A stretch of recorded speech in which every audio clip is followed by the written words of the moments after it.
Welcome. Today we are going to solve an algebraic problem involving the difference of cubes. Our objective is to calculate the value of a cubed minus b cubed. By the end of this walkthrough, you will be able to use the algebraic identity for the difference of two cubes to solve for an unknown value when given the difference and the product of two numbers. Let's look at the problem provided. If a minus b equals 5 and a b equals 36, what is the value of a cubed minus b cubed? We are given two pieces of information. First, that a minus b equals 5, and second, that the product a times b equals 36. Our goal is to find the value of a cubed minus b cubed.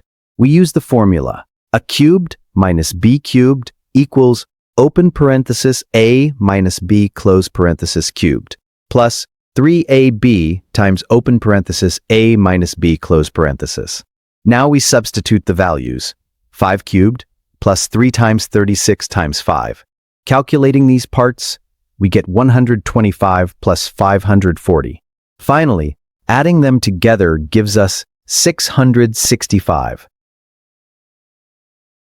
To solve this, we need to recall a specific algebraic identity that relates these three terms. We are looking for a formula that expresses the difference of cubes in terms of the difference and the product of the two variables.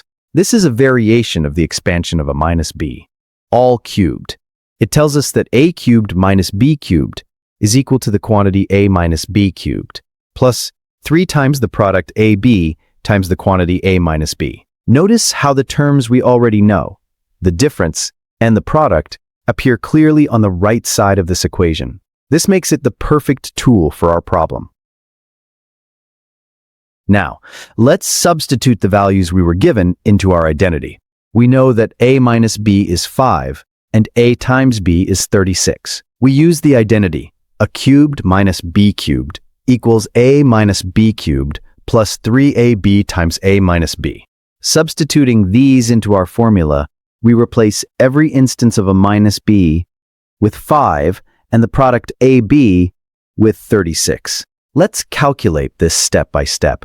First, 5 cubed, which is 5 times 5 times 5, gives us 125. Next, we calculate the second term: 3 times 30, 6 times 5. 3 times 36 is 108, and 108 times 5 is 540. So now we have 125 plus 540. Adding these together, we get a final result of 665. To wrap up, we achieved our goal by applying the difference of cubes identity and substituting the known values. The value of a cubed minus b cubed is indeed 665. Great job!